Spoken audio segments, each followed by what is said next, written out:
I'm Terry Shepard. Being a confident podcast guest is a skill that can be learned. And that's why I wrote How to Become a Dynamic Podcast Guest and Sell Stuff. It's a sweet and short primer that teaches you about the gear, the appearance, and the messaging that can grab and hold today's micro attention spans and motivate your listeners to take action. How to Become a Dynamic Podcast Guest and Sell Stuff. The digital version is just $1.99 at Amazon. Grab your copy today and sell more books tomorrow. In Conversation with Terry Shepard, award-winning broadcaster, narrator, and author. A deep dive into the writer's craft with the artists and support systems who create the stories we love. There are stories that begin with a place. Others begin with a question. And then there are the rare ones that begin with a moment so unsettling, so charged with meaning, that it reshapes everything that follows. Today's conversation lives in that space. Our guest is Martha Conway, an acclaimed novelist known for weaving richly detailed historical worlds with deeply human stories. Her work often centers on the bonds that define us, especially the complicated, unbreakable ties between sisters, loyalty and truth-telling, love and loss. In her latest novel, We Meet Apart, she takes readers somewhere both grounded in history and shimmering with possibility. Set in Ireland during the 90s, the story unfolds across two realities, one rooted in the world we know and another shaped by an alternate history where Nazi Germany invades Ireland. It is a novel that asks quietly devastating questions. What does it mean to lose someone and still feel them near? Can grief ever truly release its hold? And how do we make sense of love when it exists across distances we cannot cross? Martha Conway, I loved your book. Thanks for joining us. Thank you so much, Terry. That was a wonderful, wonderful introduction. How did you become a writer? I've always wanted to write. Even when I was a little kid, I wrote poetry and short stories. I really began in earnest after college. I took a couple of community college classes, and just the main thing I did was adjust my schedule so that I would have at least a couple of hours off work to write every week. And that worked? Yeah, that worked pretty well. I know, really, you have to be disciplined. But yeah, I realized very early on that I could negotiate coming into work 2 hours later once a week. And once I did that, I also realized that if I frittered away those 2 hours, that was it for the week. I didn't have any other time to write. So I learned how to write in short bursts, which worked very well when I had small babies. And how could you call that up? For most people who write or want to write, they seem to think that they've got to sit down and do it from start to finish. How were you able to pick up where you left off and just go? Sheer terror. I just was always afraid that I would not finish or not have the time, or the time would slip away. Yeah, there's always things that come up in life. And I wanted to finish whatever project I was working on. The origin of We Meet Apart traces back to a frightening experience on a flight to Ireland. At what point did that moment transform from a memory into a story? Yes, the short story of that story is that I was on my way home from Europe with my husband and my two kids, and we were over the Atlantic Ocean when the pilot came on and said there was airplane trouble and we had to turn around and do an emergency landing. Listen, we were an hour from the nearest airport. So that was like the most terrifying hour of my life, wondering if we were going to crash land. But we didn't, obviously. Here I am. And we landed in Shannon, Ireland. And it was my birthday. And when we got to the little hotel, husband took my kids down for some food. And I thought, I'm just going to take a moment here because it was my birthday. I had just had what felt like a near-death experience. And I was in Ireland, which is where both sides of my family had come from, had lived for over 500 years. And I had always wanted to write a story set in Ireland, but this just felt like a sign. And I didn't know what I was going to write or who was going to be in it or anything else, except that I was going to write a novel that was set in Ireland. We're visiting with Martha Conway. The book is We Meet Apart, and her website is marthaconway.com. How did writing this book change your relationship to Ireland? Number one, I had to go back to Ireland several times for research, which was fantastic. I loved it, even though I did catch COVID for one of my trips. Even though I was fully vaccinated, I still caught it.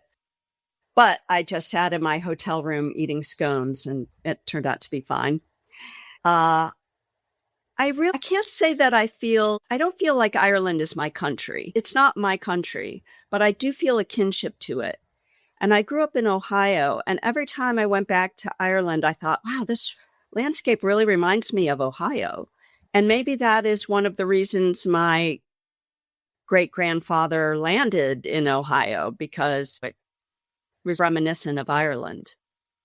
But I do definitely feel more of a tie to it than I ever have before. The name of the book, We Meet Apart, is Emily Dickinson. What did that phrase unlock for you creatively? Yeah, that was crazy. I'm not very good at thinking up novel titles. It's a difficult thing. I have one friend who's great at it, but every novel I write, I have lists and lists of possible titles. And the same goes for We Meet Apart. I read once that Ray Bradbury always read poetry before going to bed. So I started doing that. And I was reading a collection of Emily Dickinson's poems, and I came across this poem, So We Must Meet Apart. And I just got a shiver, because that is exactly what is happening in my novel, We Meet Apart. Two sisters who are not quite in the same world, and yet they can meet for a very limited time every day. What came first, the emotional core of that relationship or the speculative structure around it? The emotional core, for sure. I wrote a whole novel in which there was no speculative part of the plot at all. And there was something missing to me. And so when I was in college, in graduate school, I used to write some stories with magical realism, and I really liked doing that. So after a while, I was talking to my daughter, and I was talking to my editor, and I was talking to my husband, and somehow this idea of a ghost, another world, maybe a parallel universe, the reader can decide what they think is going on, but that began to unfold in my imagination. How do you approach pacing a story that moves between two timelines without losing the tension? Yeah, that's a good question, because in the timeline in which Nazi Germany has invaded Ireland, there's built-in tension, right? There's Nazi Germany who's taking over the country, and the one sister, Sabine, has to hide from them because she's an enemy alien. So I had to work hard to build tension on the other side. And things happen to Gabby. Things move along. It's not quite as dramatic, but her story keeps changing.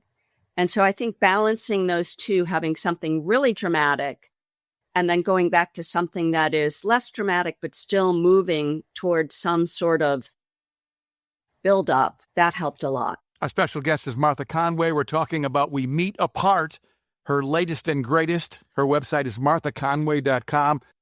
The Twilight Meeting Hour has roots in Irish folklore. How did discovering that tradition shape the story you were already telling? I had already decided that I wanted them to meet at a very limited amount of time, because I didn't want the whole story to be about them meeting. I wanted it to be two different stories of two different lives, and also the relationship between the two sisters. So I just kind of made up this idea that they could only meet for a limited time. And then I was reading Irish folklore, and I came across the 17th century pamphlet that said the other world, which is very close to our own, is best seen at twilight. And I just thought, okay, great. I've got some backup here. Both sisters seem to process grief very differently, one through sadness, the other through anger. What interested you about these contrasting responses? Everybody processes grief differently, and grief doesn't ever go away in my experience. There's always a little bit of something if you've lost a loved one. And even one's own emotional responses change, and there's more than one emotion going on at once. So I wanted to explore the different kinds of emotions. And just to be clear, the two sisters have lost their parents. Their parents have both died, and they both feel like they have no one left of their family. So they are definitely grieving and grieving in different ways. The novel asks whether we truly ever let go of the people we've lost. Where did you land on that question by the time you finished telling the story? I would have to say no, we don't ever truly let go of the people that we lost. But I do think, and this is going to sound a little crazy maybe, but I do think that our relationship with them changes. Even though they're no longer with us, they're still in our memory. And our memories and the way we think about them change, I think, as the years go by. But we miss them. They still remain in our memory forever, or at least as long as we're still thinking. Absolutely. Across both timelines, your characters are forced to reconsider who is the enemy and who is the ally. I love that. But how does that ambiguity reflect the real world for you? When I first thought of this story, I was very intrigued by the idea the enemy of my enemy is my friend, because Ireland has a very complicated relationship with England. England ruled them for 800 years. They kept trying to get out of the English yoke, and they couldn't for many years. And so they only got their independence about 20 years before the World War II. So that those memories for them of the English as oppressors was very fresh. And many of them did not want to fight on the side of the British. And I thought that was a very interesting kind of situation. And these days, I think we have to be particularly careful about who we think of as enemies, how much we allow ourselves to, I hate to use the word hate, but hate or disparage other people. It's become such a tinderbox that I think you have to be.